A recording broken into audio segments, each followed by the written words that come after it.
Hello student, आपका हमारे इस क्लास 12 की फिजिक्स क्लास में बहुत बहुत स्वागत है। उम्मीद करते हैं आप लोग अच्छे होंगे और अपने बोर्ड एग्जाम की तैयारी अच्छे से कर रहे होंगे। चलिए बच्चों, लगे रहिए और अपना रिवीजन जो है आप करते रहिए। नए कंटेंट को डेली आप पढ़ते रहिए और पुराने कंटेंट का भी रिवीजन करते रहिएगा।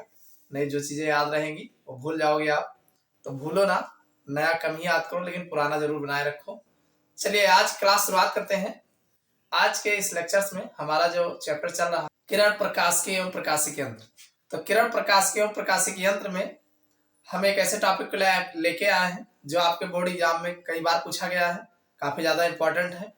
तो आज का हमारा जो मोस्ट इंपॉर्टेंट टॉपिक है प्रकाश का उत्क्रमणिता का सिद्धांत। प्रकाश की उत्क्रमणिता का सिद्धांत जो है हम जानने वाले हैं। आप लोग वीडियो के अंत तक बने रहिएगा, देखना आपको ये अच्छे से अभी तैयार हो जाएगा। तो अगर हम बात करें प्रकाश की उत्क्रमणिता का सिद्धांत, तो उत्क्रमणिता आपने केमिस्ट्री में जो है उत्क्रमणीय अभिक्रिया के बारे में आपने पढ़ा होगा। भाई वह अभिक्रिया जो समान दशाओं में समान परिस्थितियों में दोनों दिशाओं में हो सकती है, ऐसी रासायनिक अभिक्रिया को उत्क्रमणीय अभिक्रिया कहा जाता है। तो सेम यहाँ पे प्रकाश की बात हो रही है कि प्रकाश की उत्क्रमणिता का सिद्धांत क्या है।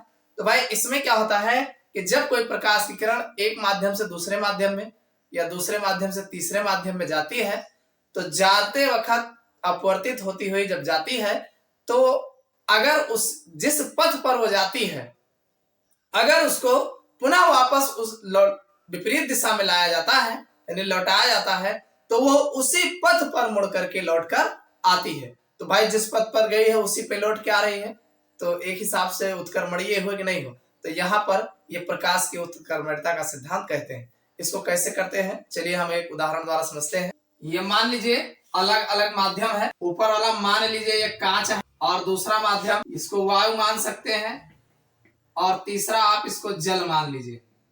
ये तीन माध्यम हमारे पास है। इसमें हम सबसे पहले माध्यम में मान लीजिए हमने प्रकाश की किरण भेजा, तो इस तरीके से आएगा, और जब दूसरे माध्यम में जाएगा तो इसका पथ जो है थोड़ा बदल जाएगा, और फिर जब तीसरे माध्यम में जाएगा तो इसका पथ जो है चेंज हो जाएगा। तो इस तरीके से एक माध्यम से दूसरे माध्यम में जब जाता है तो प्रकाश की किरण जो है मुड़ जाती है, अवलंब से मुड़ जाती है, और फिर जब दूसरे माध्यम से तीसरे माध्यम में जाएगा तो प्रकाश की किरण मुड़ जाएगी। अब यही किरण मान लीजिए विपरीत दिशा में भेजा जाता है, अपोजिट डायरेक्शन में। तो जब ये अपोजिट डायरेक्शन में जाएगा तो जिस पथ पे लौट के आया है उसी पथ पर ये वापस लौट के जाता है। तो यही जो है प्रकाश की उत्क्रमणिता का सिद्धांत कहलाता है। इतनी बात समझ में आई। तो वही चीज बताया गया है कि यदि विभिन्न माध्यमों से होकर जाने वाली प्रकाश की अपवर्तित किरण, भाई विभिन्न माध्यम मतलब एक कांच हो गया, एक वायु हो गया, जल हो गया, तो ये अलग अलग माध्यम हो गया कि नहीं हो गया। तो जब कोई प्रकाश की किरण विभिन्न माध्यमों से होकर के जाती है, अपवर्तित होती है, अपवर्तित मतलब एक माध्यम से दूसरे माध्यम का जाना प्रकाश का अपवर्तन कहलाता है।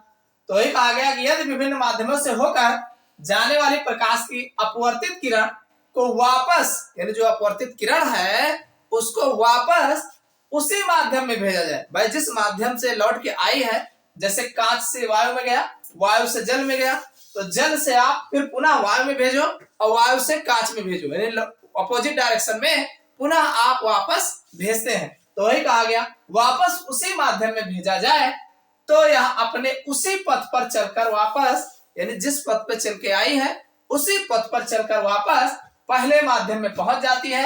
यानी जहां पहले माध्यम में पहले से दूसरे माध्यम में आई है, दूसरे से तीसरे में, तो तीसरे से जब हम वापस लौटाते हैं तो वो उसी पथ पर, यानी जिस पथ पर चलकर आई है उसी पथ पर पहले माध्यम में पहुंच जाती है। इसे ही प्रकाश की उत्क्रमणिता का सिद्धांत कहा जाता है। समझ में आई बात कि नहीं। अरे जब कोई प्रकाश की किरण विभिन्न माध्यमों से होकर अपवर्तित होती है, विभिन्न माध्यम समझ रहे हैं ना। जैसे मान लीजिए पहला माध्यम कांच है, कांच में से हमने प्रकाश भेजा, अब कांच से वायु में भेज दिया और वायु से फिर जल में भेज दिया, अलग अलग तीन माध्यम हो गए।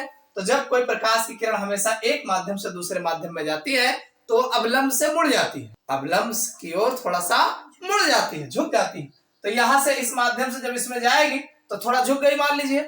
अब ये जब झुकी है तो भाई जाहिर सी बात है एक अपवर्तित हुई, अब दूसरे माध्यम से जब तीसरे माध्यम में भेज रहे हैं तो फिर खुद झुक जाएगी, तो अलग अलग माध्यम में जाएगी, झुकती चली जाएगी।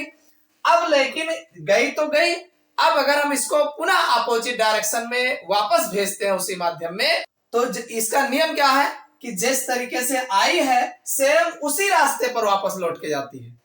तो जिस पथ पर प्रकाश की किरण अपवर्तित हुई है, अगर हम पुनः वापस भेजते हैं तो उसी पथ पर पुनः वो वापस लौटकर जाती है। तो यही प्रकाश की उत्क्रमणता का सिद्धांत कहलाते हैं। समझ में आया नहीं भाई? एक माध्यम से दूसरे में भेजे, हमने कहां से वायु में भेजा, वायु से जल में, तो इस तरीके से आई किरण अब हम जल से वायु में भेजेंगे तो यहां से जल से वायु में सेम इसी पथ पर लौट कर जाएगी, और जब वायु से कांच में भेजेंगे तो उसी पथ पर लौट के जाएगी जिस पथ पर लौट के आई थी। समझ में आया नहीं? समझ में आया?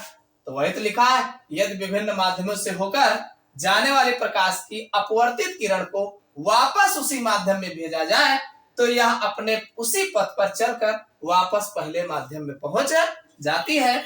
इसे ही प्रकाश की उत्क्रमणता का सिद्धांत कहते हैं। समझ में आई बात? हो जाएगा ना, कोई दिक्कत तो नहीं। अब इसको आप ऐसे लिखेंगे, इसका फार्मूला क्या बनाओगे? माना दो माध्यमों 1 व 2 है, तो मान लीजिए हमारे पास दो माध्यम है 1 और 2, इसको 1 मान लो, इसको 2 मान लो, तो इसका फार्मूला 1n2 बराबर 1/2n1।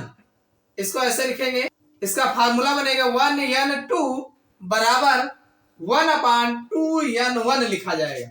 एक फार्मूला तो दो माध्यम के लिए ये हो जाएगा। माना 3 माध्यम 1, 2 व 3 है, तो इसके लिए फार्मूला बनेगा 2n3 बराबर 1n3/1n2। भाई अगर हम 3 माध्यम लेते हैं 1, 2 व 3 हो तो इसको 2n3 बराबर लिखेंगे 1n3/1n2।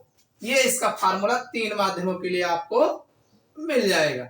समझ में आई बात? अब यहाँ पर मान लीजिए कांच, वायु, जल है, तो इसके हिसाब से अगर फार्मूला आप लिखना चाहें, भाई इसमें आपका ग्लास हो जाएगा, ग्लास, एयर और वाटर, तब आप इसका फार्मूला जो बनाएंगे ANW बराबर हो जाएगा GNW अपान, और फिर ये हो जाएगा GNA।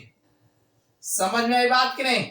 ये इसके लिए जो है ये फार्मूला आपको देखने को मिलेगा, यानी ANW बराबर GNW अपान GNA। ये जो है इसका फार्मूला इसके हिसाब से आपका 3 माध्यमों के लिए बनेगा। क्लियर? तो समझ में आ गया होगा कि प्रकाश का उत्क्रमणता का सिद्धांत होता क्या है। तो आप समझ गए होंगे कि यदि विभिन्न माध्यमों से होकर अपवर्तित होने वाली प्रकाश की किरणें जो है वापस उसी माध्यम में भेजा जाता है तो वह अपने उसी पथ पर चलकर वापस पहले माध्यम में पहुंच जाती है। इसे ही प्रकाश की उत्क्रमणता का सिद्धांत कहते हैं। भाई जिस माध्यम में चलकर वो आती है उसी माध्यम में चल करके पहले माध्यम में पहुंच जाती है, तो इसे ही प्रकाश का उत्क्रमणता का सिद्धांत कहते हैं। अगर 2 माध्यम है, भाई 2 माध्यमों के लिए भाई 1 व 2 हो, 1n2 बराबर होगा 1/2n1 हो जाएगा। या माना 3 माध्यमों के लिए 1, 2, 3 हो तो 2n3 बराबर 1n3/1n2 हो जाएगा। यहाँ पर ग्लास, एयर और वाटर तीनों लिया गया है, तो ANW बराबर GNW अपान GNA, ये इसका फार्मूला बन जाएगा। तो ये वीडियो आपको कैसा लगा कमेंट करके जरूर बताइएगा। फिर मिलते हैं अगले क्लास नए टॉपिक के